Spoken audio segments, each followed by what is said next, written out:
بسم اللہ الرحمن الرحیم۔ السلام علیکم۔ قصہ نمرود اور حضرت ابراہیم علیہ السلام کا۔ نمرود کا عبرت ناک انجام جاننے کے لیے اس ویڈیو کو مکمل دیکھیں اور اس چینل کو سبسکرائب کریں۔ نمرود بابل کا بادشاہ تھا۔ علماء کے مطابق جن 4 بادشاہوں نے پوری دنیا پر حکومت کی، نمرود ان میں سے ایک ہے۔ ان 4 میں سے 2 مومن تھے اور 2 کافر۔ مومن ذوالقرنین اور سلیمان علیہ السلام ہیں، اور کافر نمرود اور بخت نصر ہیں۔ نمرود مسلسل 400 سال تک بادشاہ رہا۔ اس نے سرکش، ظلم اور تکبر کا راستہ اختیار کیا اور آخرت کی بجائے دنیا کا حصول پیش نظر رکھا۔ جب حضرت ابراہیم علیہ السلام نے اسے اللہ وحدہ لا شریک کی عبادت کی دعوت دی تو اس نے جہالت اور گمراہی کی وجہ سے خالق کا انکار کر دیا۔ چنانچہ حضرت ابراہیم علیہ السلام نے اسے بیعت کی، لیکن وہ مردود خدائی کا دعویٰ کرنے لگا۔ حضرت ابراہیم علیہ السلام اور نمرود کے درمیان مناظرہ اس دن ہوا جس دن وہ آگ سے نکلے۔ اس سے پہلے ان کا آمنا سامنا نہیں ہوا تھا۔ جس دن وہ اکٹھے ہوئے، اس دن یہ مناظرہ واقع ہوا۔ حضرت ابراہیم علیہ السلام نے فرمایا، میرا رب زندہ کرتا ہے اور مارتا ہے۔ اس نے کہا، میں بھی زندہ کرتا ہوں اور مارتا ہوں۔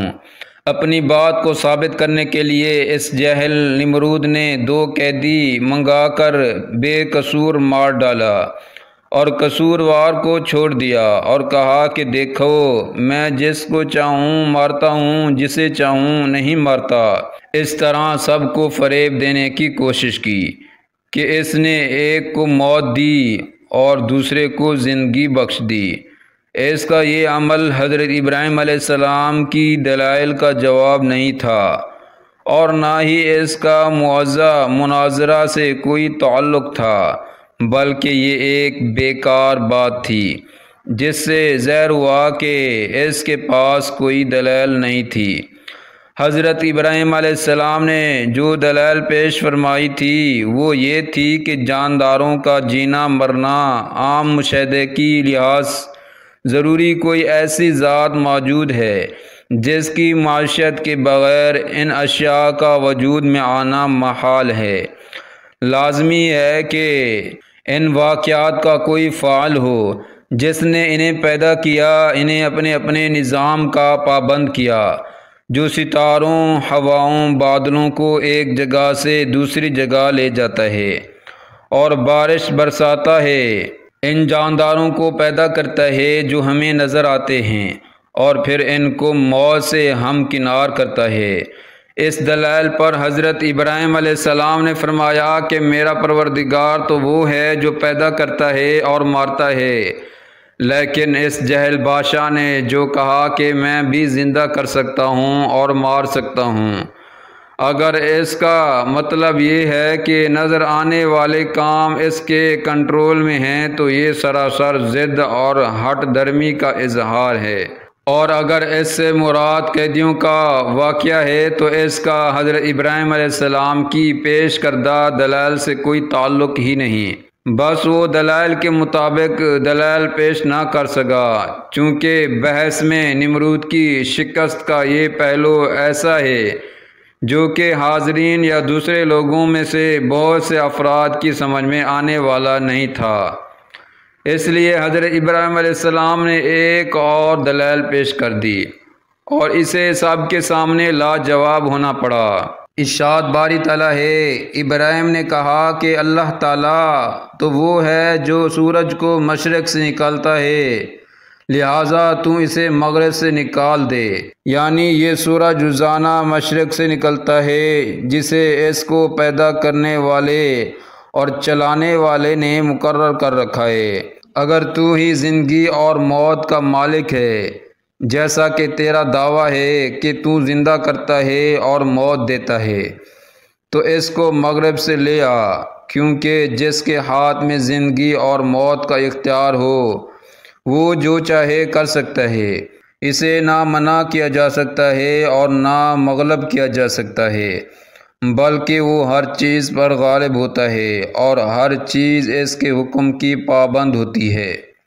اگر تیرا دعویٰ سچا ہے تو یہ کام کر، ورنہ ثابت ہو جائے گا کہ تیرا دعویٰ غلط ہے، اور یہی حقیقت ہے، اور ہر شخص جانتا ہے کہ تو یہ کام نہیں کر سکتا۔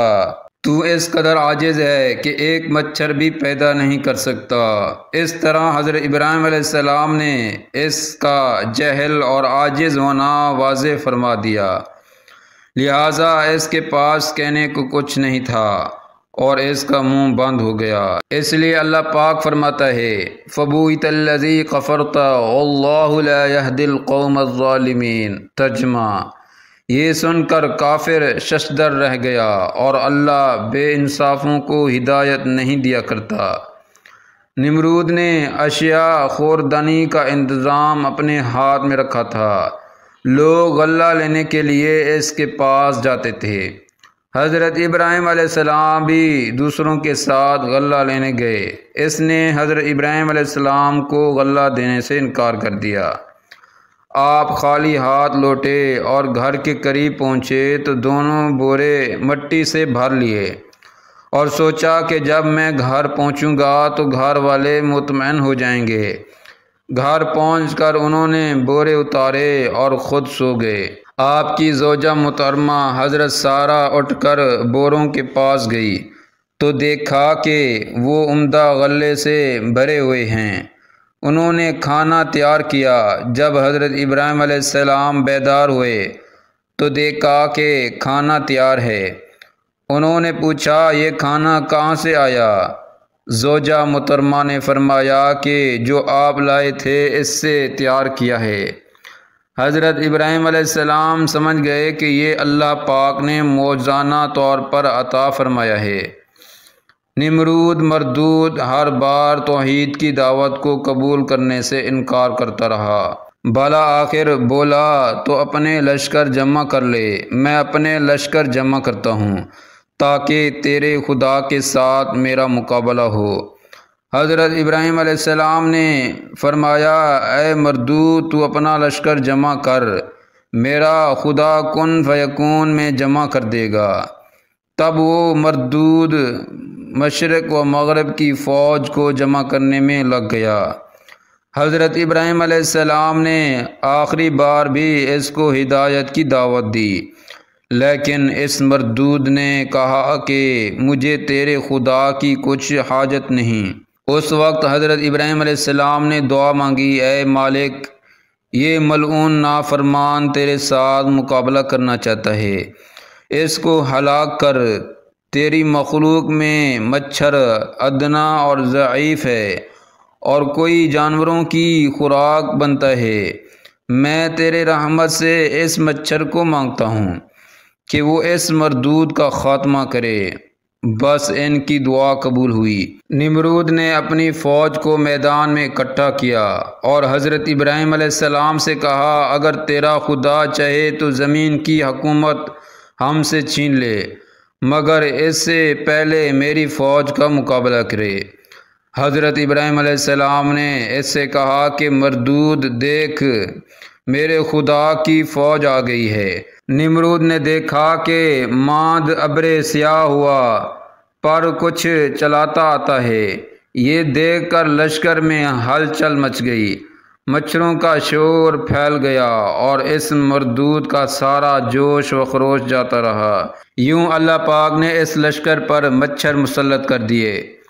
انہوں نے ان کا گوشت اس طرح کھا لیا کہ صرف ہڈیاں باقی رہ گئی۔ ایک مچھر اس پلیت نمرود کی ناک میں گھس گیا اور دماغ میں جا کر اس کا مغز کھانے لگا۔ مردود نے اس عذاب میں گرفتار ہوا کہ جس کا چارہ کچھ نہ ہو سکا۔ وہ ہر کسی سے سر پر لکڑی یا ہتھوڑا مرواتا جس سے مچھر کچھ پل دم لیتا اور اس کو چین آتا۔ شب روز اس کے سر پر سوٹے کھاتے ہوئے گزرنے لگے، حتیٰ کہ اللہ پاک کے حکم سے وہ مردود کفر کی حالت میں ہلاک ہو گیا۔ اس ویڈیو کو لائک کریں، شیئر کریں اور اس چینل کو سبسکرائب کریں۔ جزاکم اللہ خیرا۔